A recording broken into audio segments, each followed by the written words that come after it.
कहते हैं किसी चीज को पाने के लिए जब हम दृढ़ संकल्प हासिल कर लेते हैं तो उस कार्य में कुदरत भी हमारा साथ खुद ब खुद देने लगती है, लेकिन हमारे इरादे चट्टान की तरह मजबूत होने चाहिए। इसी का उदाहरण हरियाणा प्रदेश के सिरसा जिले के गांव ढूकड़ा में देखने को मिला। सिरसा के ढूकड़ा गांव में एक किसान ने नामुमकिन को मुमकिन कर दिखाया। आमतौर पर हमारे देश में किसान परंपरागत खेती करते आ रहे हैं, जिसमें गेहूं, जीरी, कपास, बाजरा, मक्का जैसी तमाम फसलें शामिल हैं। लेकिन ढूकड़ा गांव के मुरलीधर किसान ने अपनी 7 एकड़ जमीन में तरबूज की खेती करके सबको आश्चर्यचकित कर दिया। आपको बता दें कि तरबूज की खेती हमारे देश में महाराष्ट्र, गुजरात, उत्तर प्रदेश, बिहार, मध्य प्रदेश और आंध्र प्रदेश जैसे राज्यों के नहरी तटीय क्षेत्रों या फिर मैदानी क्षेत्रों में बड़े पैमाने पर की जाती है। मगर सिरसा के इस किसान ने अपनी 7 एकड़ जमीन में तरबूज की बेलें लगाकर कोरोना वैश्विक महामारी में जहां देश का हर नागरिक आर्थिक मंदी की मार झेल रहा है, उसी दौर में इस किसान ने लाखों रुपए कमाकर अपने हौसलों को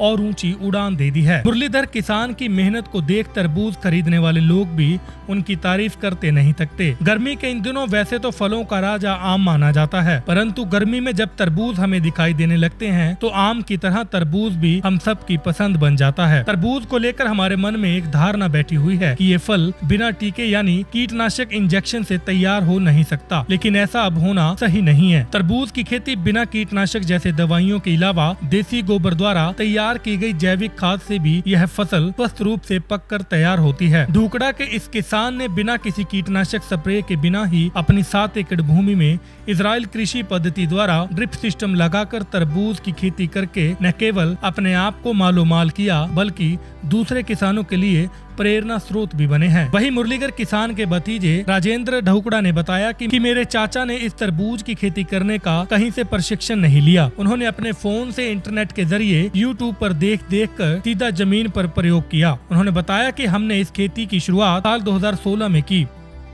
लेकिन 2019 तक हमें इस फसल में सिवाय निराशा के कुछ हासिल नहीं हुआ। उन्होंने बताया कि हमने अपना एम निर्धारित कर लिया था, हम इस फसल को एक न एक दिन कामयाब बनाकर छोड़ेंगे। उन्होंने कहा कि उस समय अगर हम हौसला हार जाते तो आज हम बर्बाद हो जाते। हमारे हौसले और कड़ी मेहनत के बलबूते पर ही आज हमें सफलता प्राप्त हुई है। आज जिस प्रकार हमारा तरबूज मिश्री की तरह मीठा है, ठीक उसी प्रकार हमारी आमदनी भी चाशनी का रूप ले रही है।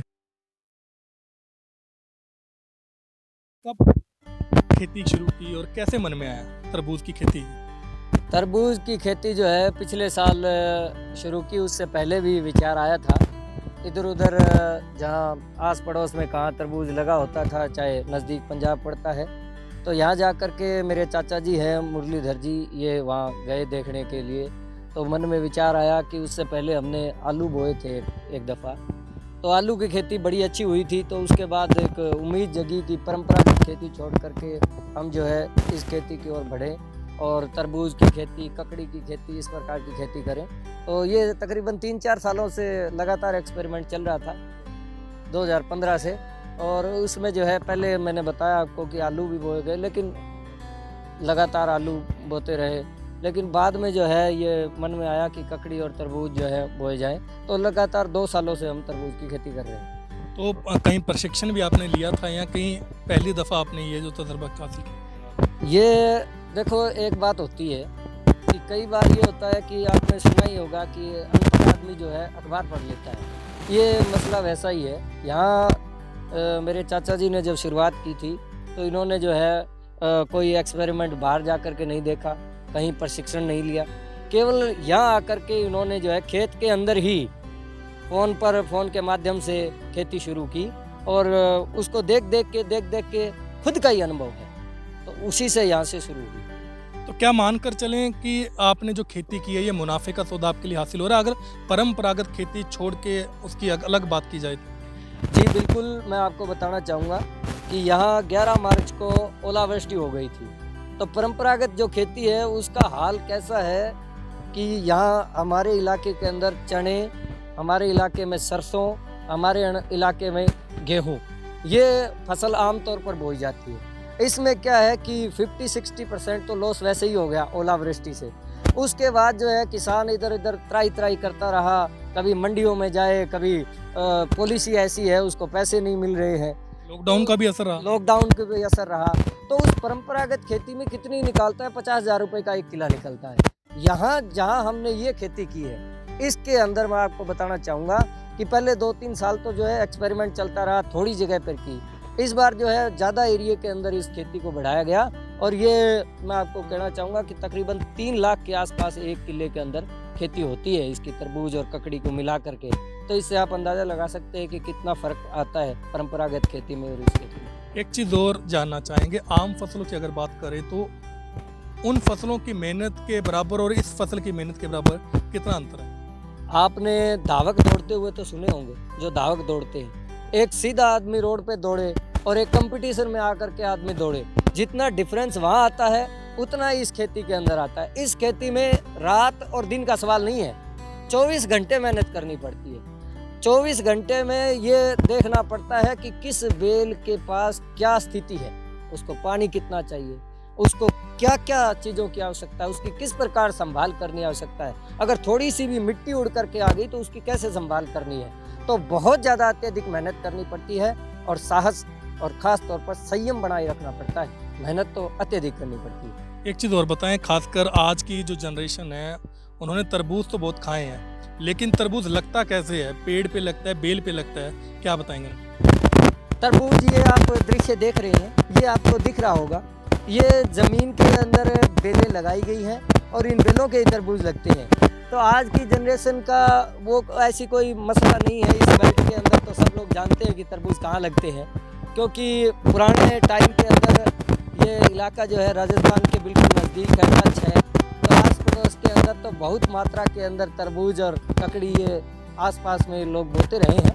लेकिन ये है कि ये जो तरबूज है ये अलग किस्म का तरबूज है, इसका अपना एक टेस्ट है। इसको 15 रुपये किलो के हिसाब से लोगों को बेच रहे हैं, मंडी में नहीं जा रहा है क्योंकि लॉकडाउन का सिस्टम चल रहा है। वैश्विक महामारी कोरोना के संकट के कारण मंडी में जाता तो अलग बात थी, यहाँ से लोग लेकर के जाते हैं, जैसे आपने देखा ही था। सब लोग आते हैं और अपनी इच्छा अनुसार। और एक ख़ास तौर पर ये बताना चाहूँगा कि जहाँ मैं बता रहा था कि 1 किले के अंदर तकरीबन 3 लाख की औसत पड़ेगी, उसका एक ही कारण है कि यहाँ हमें जो सहयोग मिला है वो ख़ास तौर पर किसानों का सहयोग मिला है, ख़ास तौर पर इलाके के रहने वाले लोगों का सहयोग मिला है। उन्होंने इस तरबूज को न केवल खाया है बल्कि लोगों को जाकर के बताया है और बड़ा चाव से खा करके जो है लोग प्रसन्न हुए हैं। और इसका टेस्ट ऐसा है कि वो बताए बगैर रह ही नहीं सकते, वो एक दूसरे को जा करके बताते हैं। और ये तो देखो सहयोग का कार्य है। अगर लॉकडाउन का समय ना होता तो स्थिति अलग प्रकार की होती, हम इसको अलग प्रकार से बेचते। पिछली बार जो है हमने मंडी में भी बेचा था। लेकिन इस संकट की स्थिति में भी मैं धन्यवाद करना चाहूँगा सभी साथियों का, जिन्होंने हमें भरपूर सहयोग दिया और इस खेती को हमें आगे बढ़ाने के लिए पूरा हौसला दिया। एक तरफ तो वो गर्मी के अंदर इस तरबूज के खाने का आनंद उठा रहे हैं, दूसरी तरफ किसान को आगे बढ़ाने के लिए सहयोग कर रहे हैं। कब इसकी पैदावार शुरू होती है, कब इसकी आप शुरुआत करते हैं और कितने समय में ये पैदावार जो है पक कर तैयार हो जाती है ये फसल? बताना चाहूँगा कि हमने जो है ये 12वें महीने के अंदर लगाया था। पहले तो ये बता देता हूँ कि इसका 1 किलो बीज 38,000 रुपये MP से खरीदा गया। उसके बाद इसको हरियाणा के अंदर लगाया गया। वहाँ से ये तैयार करने के बाद बीज जो है यहाँ बेलों के अंदर लगाया गया। लेकिन पहले तो इसके अंदर जो है कसारी आती है, एक बेलें को बीज कसारी खा गई। लेकिन उसके बाद जो है इसको जो मैंने आपको बताया कि ओलावृष्टि हुई 11 मार्च को, ओलावृष्टि हुई तो तब जा कर के ये सारी बेलें नष्ट हो गई। तो लोगों को ऐसे लगा कि यार यहाँ तो कुछ होने वाला नहीं है। सब लोग अड़ोसी पड़ोसी जो खेती करते हैं आस पड़ोस के लोग, वो सब लोग ये कहने लगे कि ये तो तरबूज जो है, ये तो तुम्हारा तरबूज खराब हो गया है, तुम तो इस खेती को जो है संभाल ही नहीं पाओगे, बेलें तुम्हारी नष्ट हो गई हैं। लेकिन बाद में आपको बताना चाहूँगा कि 11 मार्च के बाद ये बेलें दोबारा से तैयार हुई। आज का दिन है, आज सारे खेत के अंदर फसल पकी हुई है तरबूज की और ककड़ी की भी, सब लोग आनंद से खा रहे हैं। तो तकरीबन मैं ये मानता हूँ कि इसमें तकरीबन 3 महीने का समय जो है लगभग लगता है। तो ये मैंने आपको बताया कि ये तो विचार इसीलिए आ गया कि एक दूसरे के देखने के बाद ऐसा लगा कि परंपरागत खेती के अंदर ज़्यादा कोई सिस्टम है नहीं, खर्च बहुत ज़्यादा पड़ जाता है और खर्च के बाद आज रोज़मर्रा की चीज़ों को भी खर्च नहीं निकल रहा है। तो इसलिए एक मन में विचार आया, उसमें जो है 3-4 साल लगे। 3-4 साल लगने के बाद आज ये फसल जो है वो कामयाबी के उस दहलीज पर पहुंची है जहां से किसान खुश हो सकता है। कि अगर जो लोग अलग खेती करें तो वो इस प्रकार की खेती का भी एक्सपेरिमेंट करके देखें, चाहे थोड़े एरिया के अंदर करके देखें। और सरकार से मैं यही उम्मीद करूंगा कि उन लोगों को प्रोत्साहित जरूर करे। और युवा साथियों को खास तौर पर ये कहना चाहूँगा कि हमारा इतना का तजुर्बा है कि आप प्रयास करते रहिए, थोड़ा करिए, थोड़े से शुरुआत करिए और आप अलग अलग चीज़ें जब लगाएंगे, चाहे कुछ भी लगाएं, फल फ्रूट की खेती कर सकते हैं, सब्जी की खेती कर सकते हैं, घी का अच्छा काम कर सकते हैं। अच्छा काम कोई भी हो वो युवा पकड़े। बेरोजगारी के इस दौर के अंदर कुछ ना कुछ करना पड़ेगा और इसीलिए हमारे माननीय प्रधानमंत्री जी ने कह दिया है कि आत्मनिर्भर बनिए। आत्मनिर्भर बनना है तो इस प्रकार की खेती की ओर बढ़ना पड़ेगा। इससे आमदनी भी होती है, परिवार भी खुशहाल होता है, इलाके के लोग भी खुशहाल होते हैं और इस गर्मी के मौसम में आनंद भी पूरा लेते हैं और इससे बेरोजगारी भी दूर होगी। मैं कई सालों से यहाँ आ रहा हूँ तरबूज लेने के लिए। पिछले 4-5 सालों से मेरा गांव जमाल है, वहाँ से आता हूँ। बहुत बढ़िया तरबूज है इनके, बहुत स्वादिष्ट है, बहुत बढ़िया फ्रूट है इनका। और मैं यहाँ की फसल देखकर बहुत प्रभावित हूँ। और यहाँ का जो फ्रूट है वो इतना ज़्यादा स्वादिष्ट, इतना ज़्यादा मीठा है कि आप कल्पना भी नहीं कर सकते। आप भी इसके बाद खा के देखिए, बहुत स्वादिष्ट है। और इस किसान की जो मेहनत है वो अपने आप में भी एक तजुर्बा है कि ये देखिए इनके पास इन्होंने अभी नरमा लगा रखा है। ये नरमा जो है, ये सारी तरबूज की जो फसल कट जाएगी उसके बाद में फिर ये जो नरमे की फसल है ये फसल लेंगे। और आप ये गेंदे के फूल भी देख रहे हैं, इन्होंने गेंदा भी लगा रखा है। ये विवाह शादी का सीजन अब लॉकडाउन की वजह से मतलब नहीं चला, इसलिए अगर ये चलता तो ये गेंदे की जो फसल थी ये अलग से होती। आमतौर पर तरबूज आपने कहीं मार्केट का तरबूज खाया होगा, और इस तरबूज में क्या अंतर, मतलब टेस्ट में क्या अंतर?